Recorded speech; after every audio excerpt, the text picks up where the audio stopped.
வணக்கம். இந்த வார லங்காஸ்ரீயின் 24 அரசியல் கள நிகழ்ச்சியில் உங்கள் அனைவரையும் சந்திப்பதையிட்டு மிக்க மகிழ்ச்சி. இன்றும் கூட எங்களோட நிகழ்ச்சியில் இணைந்திருக்கின்றார் மக்கள் விடுதலை முன்னணியின் தலைவரும் பாராளுமன்ற உறுப்பினருமான அனுரகுமார திசாநாயக் அவர்கள். வணக்கம். வரவு செலவு திட்டம் நிறைவேற்றப்பட்டிருக்கும் இந்த நேரத்தில் உங்கள் தரப்பில் விமர்சனங்கள் ஏதும் இருக்கின்றதா?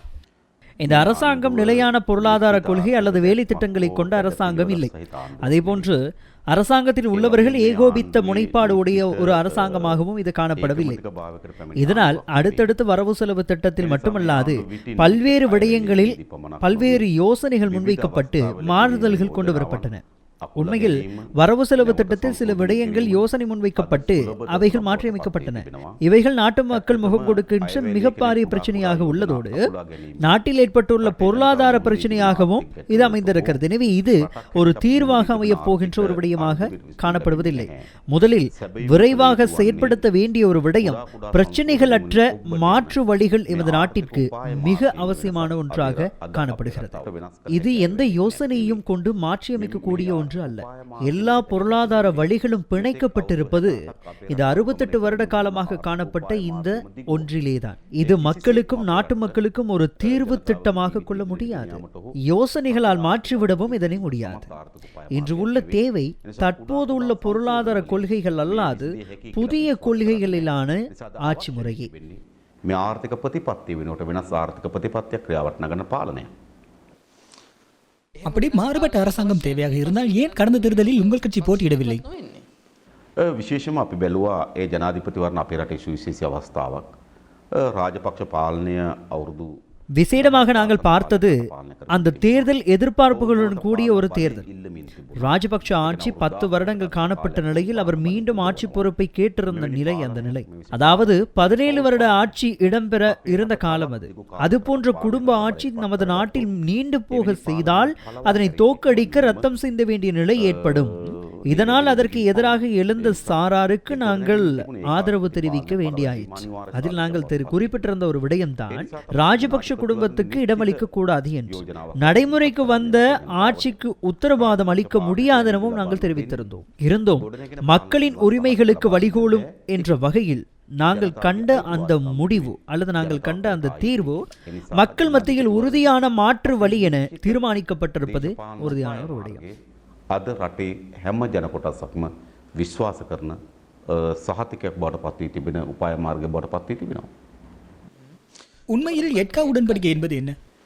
විශේෂම රනිල් වික්‍රමසිංහ මහත්මලා කල්පනා කරනවා අපේ රට එක්කෝ ඉන්දියානු ரணில் விக்ரமசிங்க போன்றவர்கள் யோசிக்கிறார்கள் இந்தியா சீனா மேலைத்தேய நாடுகள் போன்றவற்றோடு ஒன்றிணைந்து செயற்படுவதால் பொருளாதார வளர்ச்சியை காணலாம் என. இதுவரை காணப்பட்ட பொருட்கள் விநியோகங்கள் மட்டுமல்லாது சேவைகளையும் பெற்றுக்கொள்வதற்காக இந்தியாவுக்கு கிடைத்திருக்கின்ற சரியான வாய்ப்பே இந்த எட்கா உடன்படிக்கை. එට්ගාගේ උස්මේ සම්පූර්ණ අරමුණු බවට පත් වී තිබෙනවා.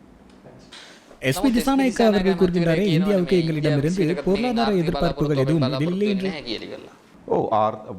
பொருட்கள் வியாபார சந்தைக்கான வாய்ப்புகள் 2000 அளவிலே ஒப்பந்தம் மூலம் எடுக்கப்பட்டது. இது சேவைகளை எடுத்துக்கொள்ள வேண்டிய ஒரு வழியாக கொள்ளப்படுகின்றது. இது மாபெரும் பிரச்சனை. எஸ்பி திசாநாயக்க போன்றவர்களின் கருத்துக்கள் பெரிதாக எடுத்துக்கொள்ளப் போவதில்லை. கடந்த தேர்தல் காலத்திலும் இந்த காலத்தையும் வைத்து பார்க்கின்ற போது அவர் ஒரு ஒருமித்த கருத்துக்களை வெளியிடக்கூடியவரா என்று என்ன தோணுகிறது? அப்படியாக இருந்தால் இந்த சிறந்த அமைச்சர்கள் என்பதன் கதை என்ன? විශේෂම සුපිරි ඇමතිවරයෙකුට වඩා අපේ රට පාලනය කරන්නේ விசேடமாக நமது நாட்டை ஆட்சி செய்வது ரணில் விக்ரமசிங்கவின் ராயல் காலேஜ் நண்பர்கள். இதுதான் இந்த நாளும் நடந்து வருகிறது. மக்கள் வாக்களித்து தெரிவு செய்யப்பட்டு நாட்டின் கேபினெட் வரை உறுப்பினர்கள் கொண்டு செல்லப்பட்டாலும் அரசியல் முடிவுகளை எடுப்பது அவர்களாக இருக்க முடியாது. சந்திரிகா குமாரதுங்க இருக்கின்ற காலத்திலே மனோ தித்தவெல்ல, ரஞ்சித், அதே போன்று தாராதிமேல் இவர்கள் இருந்தார்கள். மஹிந்தவின் காலத்தில் கோட்டாபய, பேசில், லலித் வீரதுங்க, நாமல் ராஜபக்ஷ என குடும்ப ஆட்சி காணப்பட்டது. இன்று ரணில் விக்ரமசிங்க, மலிக் சமரவிக்ரம, சரித்த ரத்வத்த, பாஸ்தரலிங்கம் ஆகியோர் இணைப்பாக இந்த ஆட்சி சென்று கொண்டிருக்கிறது. குறிப்பாக இவ்வாறு ஒன்று சேர்க்கப்பட்ட குழுவின் ஆட்சியே நமது நாட்டில் இப்பொழுது இடம்பெற்று வருகிறது. නිසා හැමදාමත් මේ ගජමිතුරන් තමයි සුපිරි බලයක් සහිතව පාලනයන් හිබෙව්වේ. එතකොට දැන් போலி ஆவணம் தொடர்பில் சிலர் சிறையில் அடைக்கப்படுகின்ற நிலையில் அர்ஜுன் மகேந்திரன் வெளியிலிருப்பது எப்படியானது? වංචාවට සම්බන්ධ වෙච්ච අය එළියේ ඉන්නේ කොහමද? විශේෂයෙන්ම මහ බැංකු බැඳුම්කර ගනුදෙනු විශේෂයක් තිබෙනවා. එකක් තමයි කෝප් එක හරහා කරන ලද විමර්ශනයේදී මෙම මහ බැංකුවට අධික ලෙස ලාභ மத்திய வங்கியில் அதிக நட்டத்தினை ஏற்படுத்தியமை தொடர்பில் பெரும் பங்களிப்பு அர்ஜுன் மகேந்திரனுக்கு உள்ளது. இது கோப் குழு அறிக்கையில் பாராளுமன்றத்தில் நிரூபிக்கப்பட்டது. அதேபோன்று அவரின் மருமகனின் பெர்பச்சுவல் நிறுவனம் கடந்த வருடம் அந்நிறுவனத்தின் வைப்பு கணக்கிலே 520 கோடி ரூபாய் லாபம் உள்ளதாக அறிக்கை சமர்ப்பிக்கப்பட்டது. ஒரு பக்கம் திருடர்கள் இருக்க மறுபக்கம் திருடர்களின் பணம் உள்ளது. எல்லா சோதனைகளிலும் காட்டிலும் இந்த சோதனை மிக வித்தியாசமானது. திருடர்கள் இருக்கின்றனர், பணம் இல்லை. பணம் இருக்கிறது, அதற்கான திருடர்கள் இல்லை. மல்வான இடமும் அப்படித்தான். வீடு இருக்கிறது, உரிமையாளர் இல்லை. மாத்தறையில் 1 ஏக்கர் இடம் உண்டு, திருடன் இல்லை. ஆனால் இதில் திருடனும் திருடிய சொத்தும் இருந்தும் எந்த ஒரு தீர்வுகளும் கிடைக்கவில்லை. மத்திய வங்கியின் ஆளுநர் நியமனம் ஊழல் இடம்பெற்ற போது விசாரணைகளிலிருந்து தப்பிக்க முயற்சி செய்தது.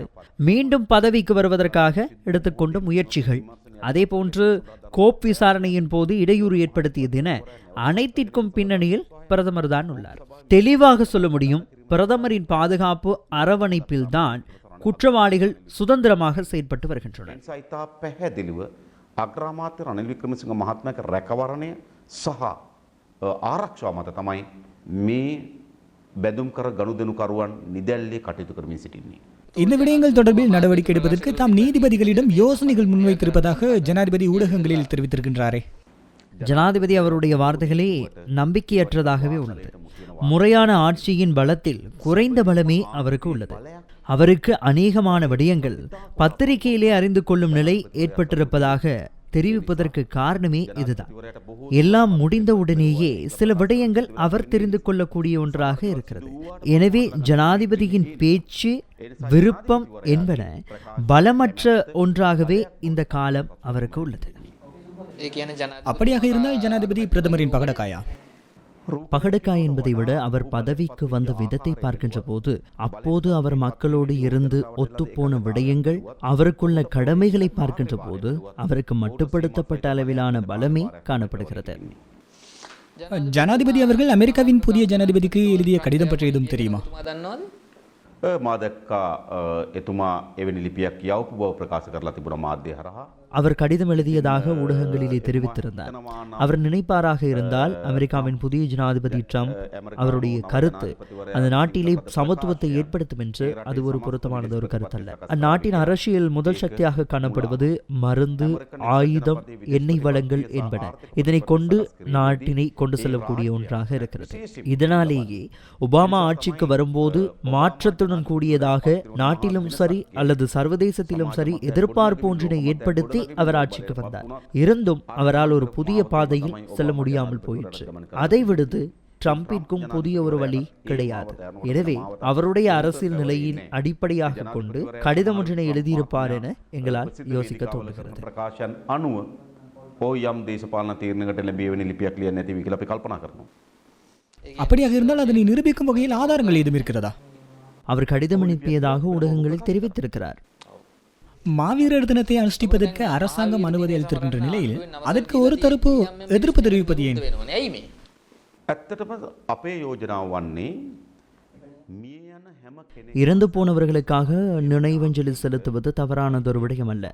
அது அவர்களுடைய உறவினர்கள் மற்றும் நண்பர்களது உரிமை. இவ்வாறு இருக்கையில் இனவாதம் நாட்டை பிளவுபடுத்தும் செயற்பாடுகளாக அமையுமாக இருந்தால் அதற்கு இடமளிக்க முடியாது. පාලන ප්‍රවණතාවය උපයෝග කර ගැනීම සඳහා තමයි වැළැක්විය යුතු වන්නේ.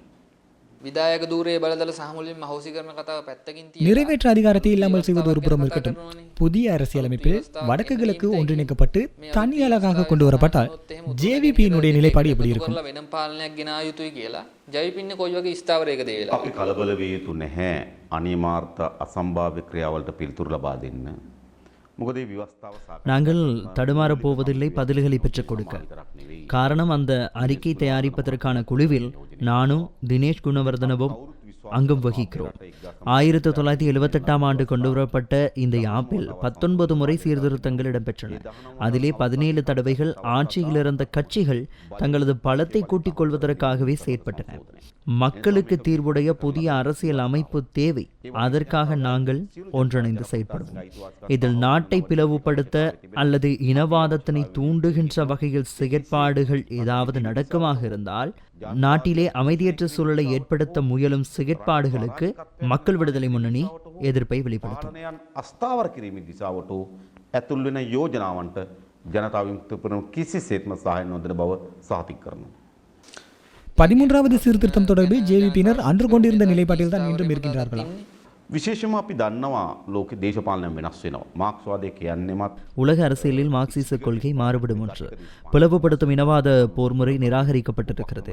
இந்தியா அமெரிக்காவுக்கு இடையிலான பிரச்சனைகள் முடிவுக்கு கொண்டு வரப்பட்டிருக்கின்ற நிலை, அமெரிக்கா மற்றும் மேலைத்தேய நாடுகளின் தலையீடு ஆசிய நாடுகளில் இருக்குமாயின் அது இந்தியாவின் விருப்பத்தோடு இடம்பெறுவதற்கான இடம் கிடைத்திருக்கிறது. இனவாத ரீதியிலான அரசியல் முறையும் நாட்டுக்குள் இனவாத குழுக்களும் எழுந்துள்ளன. இவைகள் பற்றிய நிலைகளை கருத்தில் கொண்டு புதிய அரசியல் யோசனைக்கு கலந்தாலோசித்து பலம் பகிரப்படுவது தொடர்பில் ஜேவிபி தனது நிலைப்பாட்டை தெரிவிக்கும். බලය බෙදීම පිළිබඳ කොන්දේසි පිළිබඳ සාකච්ඡා කළ යුත්තේ හා ජනතා විමුක්ති පෙරමුණේ නිස්ථාවර ප්‍රකාශ කළ යුතු වන්නේ. දැන් යහපා தற்போது இருக்கும் அரசாங்கம் தொடர்பில் ஜேவிபி சந்தோஷப்படுகின்றது. කවදාවත් මේක සතුරු වෙච්ච ආණ්ඩුවක් නෙවෙයි. අපිට තිබෙන ප්‍රශ්නය මේ ජනවාරි මාසේ 8 වෙනිදා මේ நாங்கள் எப்போதும் இருப்பது இந்த ஆட்சி தொடர்பில் சந்தோஷமாக இல்லை. ஜனவரி 8ஆம் தேதி மக்கள் அனைவரும் இவர்களுக்கு ஆதரவளித்தனர். ஜேவிபி தெளிவாக இருந்தது. அந்த ஆட்சியாளர்களுக்கு எல்லைப்படுத்தப்பட்ட இயலுமை இருக்கிறது என்பதனை நன்றாக தெரிந்து வைத்திருந்தோம். கடந்த அரசாங்கமாயினும் அல்லது தற்போதைய அரசாங்கமாயினும் சரி, இவர்களால் நாட்டை ஒரு அடியேனும் முன்னேற்ற பாதைக்கு கொண்டு செல்ல முடியாது. எனவே இவர்கள் பழைய காலத்திற்கே தேவை. இப்போதைக்கு புதிய யுகத்துக்காக புதிய அரசாங்க முறைகளே அவசியம். அதற்காகவே நாங்கள் செயற்பட்டு வருகிறோம். වෙනුවට නව යුගයේ සඳහා අවශ්‍ය වන ජනතා බලවේගයක් ගොඩනැගීම තමයි අපේ අරමුණ බවට පත් වී තිබෙන්නේ. මුදල් ඇමති ஒருவேளை நிதியமைச்சருக்கு எதிராக மீண்டும் நம்பிக்கையில்லா பிரேரணை கொண்டு வரப்பட்டால் ஜேவிபியினுடைய நிலைப்பாடு எப்படி இருக்கும்? ජනතා විමුක්ති පෙරමුණ කරන්නේ. මුදල් අමාත්‍යවරයා පමණක් නොවේ. මේ ආණ්ඩුව පමණක් නොවේ. මේ සිස්ටම් එකම පරාජයට පත් நிதியமைச்சர் மட்டுமல்ல, இந்த அரசாங்கம் மட்டுமல்லாது இந்த முறைகளையே தோல்வியடைய செய்வதே எங்களது எதிர்பார்ப்பு. 68 வருடங்கள் இடம்பெற்ற இந்த ஆட்சியில் மக்கள் நிலை, அரசியல் என்பவற்றை கொண்டு மக்கள் பின்தள்ளப்பட்டுள்ள நிலைமையை நாம் அனைவரும் அறிந்திருக்கிறோம். இறுதியாக இந்த ஆட்சி காலம் சரியானதா என்பதை தீர்மானியுங்கள். கட்சிகள் இரண்டும் வேறாகவும் ஒன்றாகவும் ஆட்சி செய்தது. எங்களால் நிரூபிக்க முடியும் இது சாதகமற்ற ஒன்று என்று. இப்போது இவைகள் தோல்வியடைவது என்பதை உணர்ந்து சரியான முயற்சியில் ஈடுபட வேண்டிய நிலை தற்போது காணப்படுகிறது. இயலாமையை பேசாது முன்னேற்றத்துக்கான முடிவை எடுக்க வேண்டிய நிலை. நிதியமைச்சர் மற்றும் அரசாங்கம் போன்றவற்றுக்கான நம்பிக்கையில்லா தன்மையை விட இந்த முறையை மாற்றி புதிய அரசியல் மாற்றத்துக்கு நாங்கள் தயாராக வேண்டும். සභංගවලට වඩා මේ ගොඩනැගීම් තිබෙන සමාජ ක්‍රමයේම පළව හැර නව සමාජ ක්‍රමයක් ගොඩනැගීම සඳහා වූ වරගලයක අපි නිරත වී සිටිනවා. உள்ளூராட்சி மன்ற தேர்தல் அடுத்த வருடமே கட்டாயம் நடத்தப்பட வேண்டுமா? உள்ளூராட்சி மன்ற தேர்தல்கள் கட்டாயம் நடத்தப்பட வேண்டும்.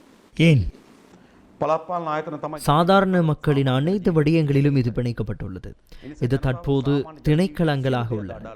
அவை சபைகளாவது மக்களின் தெரிவில் பிரதிநிதிகள் தெரிவு செய்யப்பட்டால் மாத்திரமே அவை சாதாரண மக்களின் உரிமைகளாக அமைந்தவை. எனவே 2-3 அதிகாரிகளின் நிர்வாகமானது தொடர்ந்தும் தொடருமாயின் அது பொருத்தமான விடயமாக அமையாது. ගෙන යාම සාධාරණ සහ යුක්තිගත සහගත වන්නේ නැහැ. අවසාන ප්‍රශ්නේ විදියට இறுதியாக ஒரு கேள்வி. கேபி பற்றி புதிதாக கிடைக்கப்பட்ட தகவல் என்ன? පිළිතින අලුත්ම තොරතුරු විශේෂයෙන්ම KP விசேடமாக கேபி கொழும்புக்கு கொண்டு வருதல், அதேபோன்று கோட்டாபய அவர்களுடனான இடம்பெற்ற கலந்துரையாடல்கள் என்பன ஊடகங்களில் வெளியாகியிருந்தது. கஹலி ரம்புக்கொல்ல அவர்கள் ஊடக பேச்சாளராக இருந்து ஒரு விடயத்தினை தெரிவித்திருந்தார். கேபி கைது செய்யப்பட வேண்டும், அதேபோன்று அவருடைய கப்பல்கள் 5, அதேபோன்று அவரிடமிருந்த 600 வங்கிக் கணக்குகள் அரச உடைமையாக்கப்பட வேண்டும் என்று நாங்கள் அரசாங்கத்திடம் கேட்கிறோம். அந்த கப்பல்கள் 600 வங்கிக் கணக்குகளில் இருந்த பணத்தொகைக்கு என்னவாயிற்று என்று. குறிப்பாக இந்த அரசாங்கமும் கேபிக்கு பாதுகாப்பு அளித்து வருகிறது. KPගේ ආරක්ෂකයන් බවට පත් වී තිබෙනවා. බොහොම ස්තුතියි අනුර මහත්මයා දවසක් වට රැඳී සිටියෝ. இன்றும் லங்காசிரியின் 24 அரசியல் சந்திப்பில் கலந்து கொண்ட பாராளுமன்ற உறுப்பினர் அனுரகுமார திசாநாயக் அவர்களுக்கு நன்றி. மீண்டும் மற்றும் ஒரு நிகழ்ச்சியில் சந்திப்போம். வணக்கம். අපි බැඳී සිටිනවා. ස්තුතියි.